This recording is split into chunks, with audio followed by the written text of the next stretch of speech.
Perkenalkan, nama saya Fani Febianti sebagai praktikan pada kali ini. Saya akan menjelaskan alat dan bahan yang digunakan di dalam praktikum ini. Yang pertama di sini ada air, lalu ada betadin sebagai iodin, ada sudip, ada tabung reaksi beserta rak tabung reaksi, dan ada batang pengaduk. Lalu ada spiritus, mortar dan alu, menjepit tabung reaksi, kaca arloji, ada singkong, lalu ada beras, ada jagung, dan kertas saring, lalu ada kentang, dan yang terakhir yaitu tepung gandum.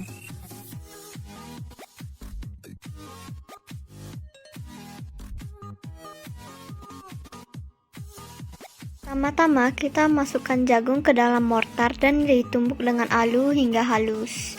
Kemudian kita tambahkan sedikit air. Setelah sudah halus, kita taruh di kertas saringan, kita saring. Dan kita akan mendapatkan air pati jagung.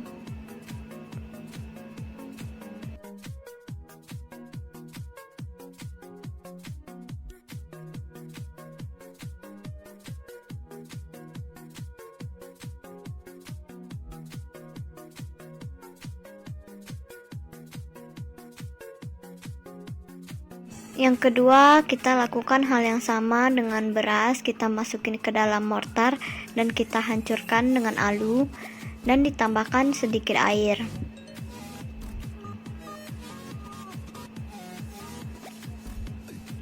Nah, kalau sudah, kita taruh lagi di kertas saring dan kita saring airnya sehingga ampas berasnya tidak terikut.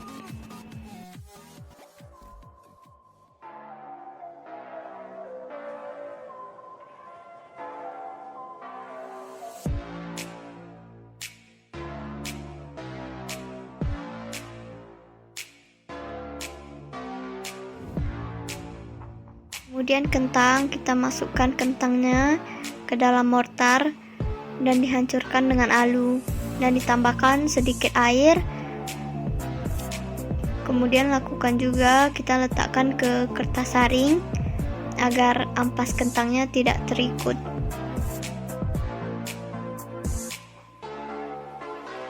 Selanjutnya singkong, masukkan singkong ke dalam mortar. Tetapi sebelum melakukan ke bahan selanjutnya, ingat kita harus membersihkan mortar dan alunya terlebih dahulu. Nah, kalau sudah, singkongnya kita letakkan di kertas saring dan kita saring airnya sehingga ampas singkongnya tidak terikut.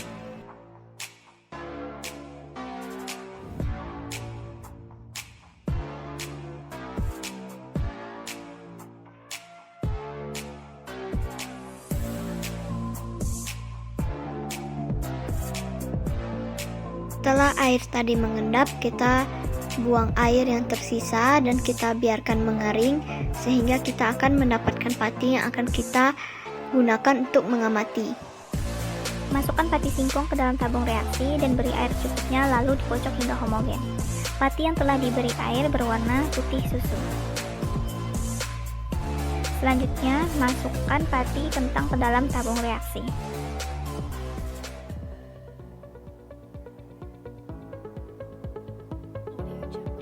Lalu tambahkan air secukupnya.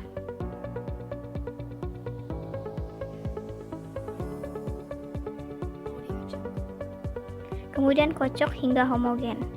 Pati kentang yang telah diberi air berwarna putih keabu-abuan. Selanjutnya masukkan pati jagung ke dalam tabung reaksi. Tambahkan air secukupnya.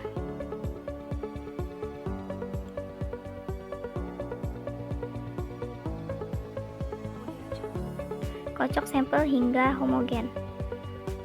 Pati jagung yang awalnya berwarna kuning menjadi putih susu agak kekuningan.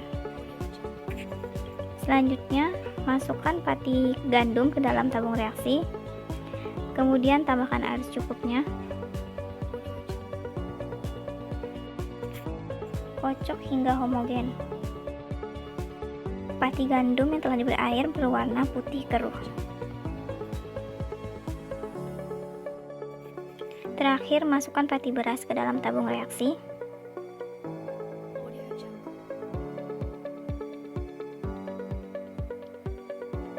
Tambahkan air secukupnya.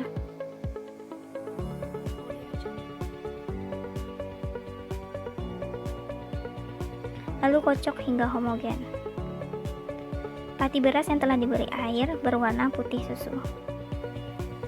Berikut ini sampel pati yang telah diberi air. Langkah selanjutnya, kita tetesi betadin ke dalam setiap tabung reaksi. Yang pertama, amilum manihot.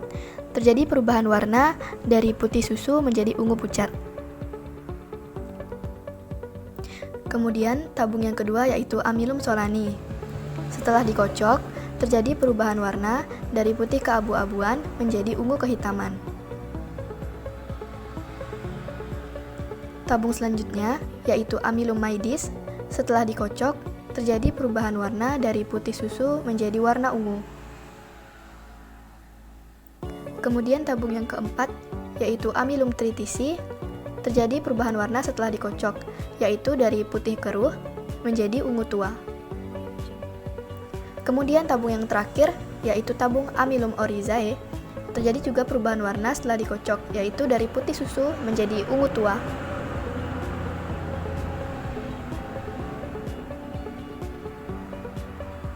Selanjutnya, panaskan dengan menggunakan spiritus dan lihat perubahan warna yang terjadi. Yang pertama, singkong yang awalnya berwarna ungu pucat setelah dipanaskan akan berubah menjadi warna krem. Yang kedua, ada kentang yang awalnya berwarna ungu kehitaman dan setelah dipanaskan akan berubah menjadi warna coklat muda. Yang ketiga, ada jagung yang awalnya berwarna ungu dan setelah dipanaskan akan berubah menjadi warna putih susu.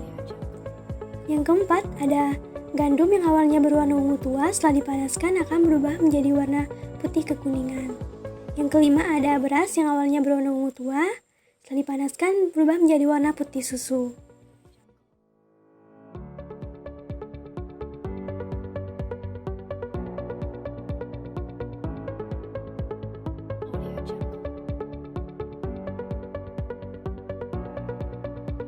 Campuran iodin dengan karbohidrat pada uji iodin berupa monosakarida dapat menghasilkan warna khas. Hal ini karena dalam larutan pati terdapat unit glukosa yang membentuk rantai heliks akibat adanya ikatan dengan konfigurasi tiap unit glukosanya. Bentuk ini membuat pati membentuk kompleks dengan molekul iodium yang dapat masuk ke dalam spiralnya sehingga kompleks tersebut berwarna biru tua. Perubahan warna terjadi pada amilum singkong yang awalnya berwarna putih susu setelah ditambahkan iodin menjadi warna ungu pucat, kemudian menjadi warna krem setelah dipanaskan. Organoleptisnya putih, tidak berasa, tidak berbau, dan sangat halus. Pati kentang yang telah diberi air berwarna putih keabu-abuan, kemudian berwarna ungu kehitaman setelah ditambahkan iodin dan menjadi coklat muda setelah dipanaskan. Organoleptisnya coklat pudar, tidak berbau, tidak berasa, dan sangat halus. Pati jagung yang telah diberi air berwarna putih susu, kemudian berwarna ungu setelah ditambahkan iodin dan menjadi putih susu kembali setelah dipanaskan. Organoleptisnya kuning, tidak berbau, tidak berasa, dan sangat halus. Selanjutnya gandum. Pati gandum yang telah diberi air berwarna putih keruh setelah ditambahkan iodin menjadi ungu tua dan setelah dipanaskan menjadi putih kekuningan. Organoleptisnya putih, tidak berbau, tidak berasa, dan sangat halus. Dan yang terakhir beras. Setelah pati beras ditambahkan air berwarna putih susu dan setelah ditambahkan iodin menjadi ungu tua, kemudian menjadi putih susu kembali setelah dipanaskan. Organoleptisnya putih, tidak berbau, tidak berasa, dan cukup halus.